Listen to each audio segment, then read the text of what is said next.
Bonjour, aujourd'hui on va expliquer comment ça fonctionne l'oscilloscope numérique.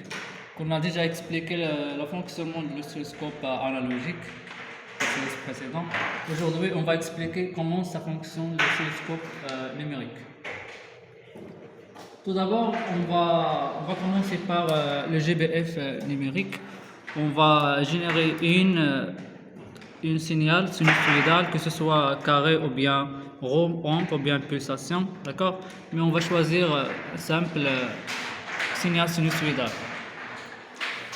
Puis on va visualiser ce signal sur notre programme multi-view analyzer, d'accord? C'est ça. L'objectif, c'est de visualiser dans l'oscilloscope numérique. On va commencer par le branchement. Premièrement, on va brancher la borne plus, d'accord? Avec canal 1, c'est le canal 1 de l'oscilloscope numérique, d'accord? Puis, on va brancher le moins avec le moins. D'accord? Puis on va générer un signal sinusoïdal. D'accord? On a déjà expliqué comment générer un signal. On commence par la période qu'on veut. C'est ça, c'est la période. D'accord? La période ou bien la fréquence, c'est la même chose. On va utiliser une fréquence de 2 kHz, d'accord? 2 kHz. Si on veut changer la fréquence, d'accord? On va comme ici, on va faire 2 ou bien 3 ou bien 5 kHz. Par exemple, 2. On va taper 2, d'accord? On va choisir ce qu'on veut. 2000 MHz, 2 kHz, 2 Hz, d'accord? On va choisir kHz, 2 kHz, d'accord? Puis, on passe aux amplitudes ou bien le level. On va choisir comme amplitude de 5. On va choisir 5. D'accord? 5 quoi? 5 volts, pic à pic. Ça veut dire VPP, c'est-à-dire entre le point maximal et le point minimal du signal. D'accord? On va choisir VPP. D'accord?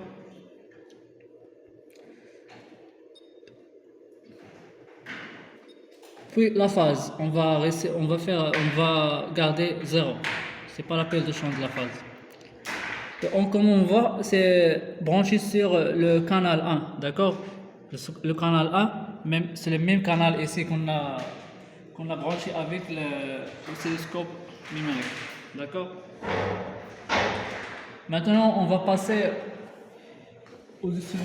à l'oscilloscope numérique. Arrête. Je vais copier le vidéo. Et après le règlement du signal, on va cliquer sur Output, d'accord? Pour faire sortir le signal. Maintenant, on va passer à l'oscilloscope numérique. Comme on a dit, on a branché le canal 1. Alors, on va activer le canal 1. D'accord? C'est ça. Maintenant, on passe aux paramètres de l'oscilloscope numérique. Les paramètres. Tout d'abord, toujours x1. D'accord? More. Tous ces paramètres il faut qu'on mette tous ces paramètres en 0. D'accord? Si par exemple, on a trouvé comme ça, on a trouvé 200. Il faut qu'on trouve 0. D'accord? Alors, on va cliquer sur cette flèche là pour obtenir le 1, pour obtenir le 0, d'accord? C'est pour le CH1. Si on veut utiliser le CH2, c'est la même chose.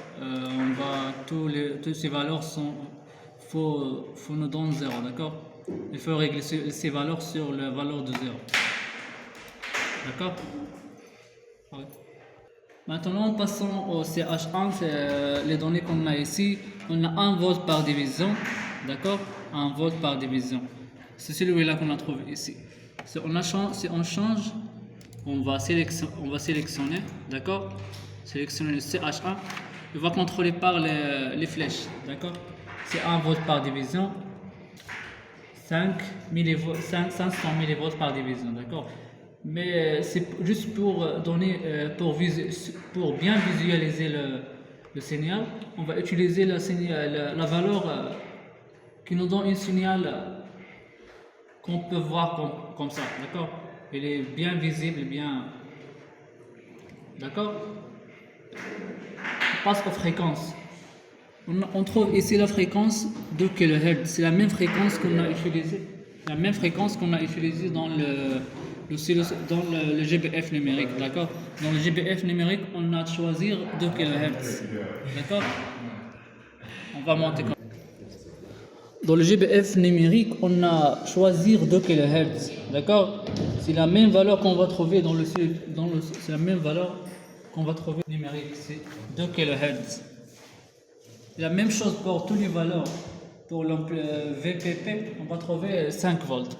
La valeur pic à pic, c'est 5 volts. Attends.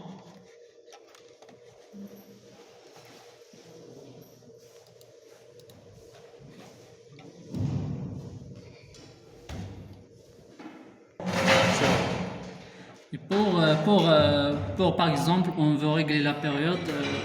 On va régler la période de signal. On va sélectionner celui-là, d'accord.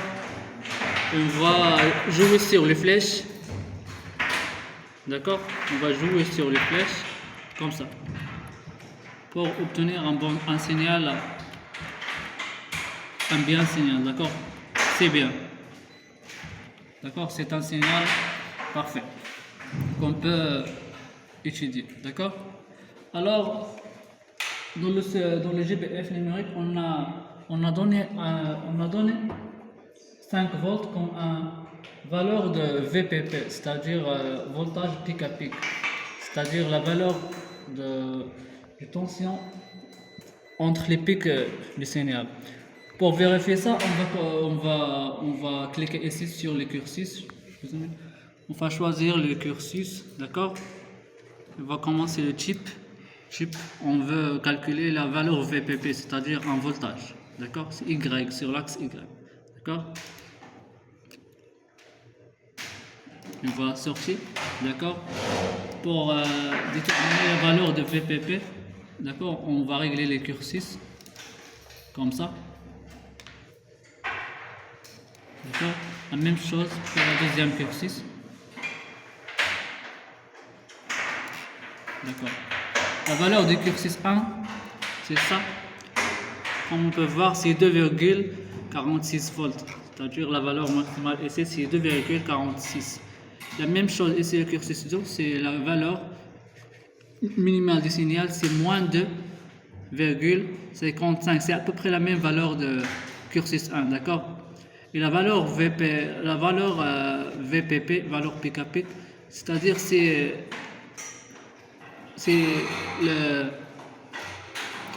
le delta Y,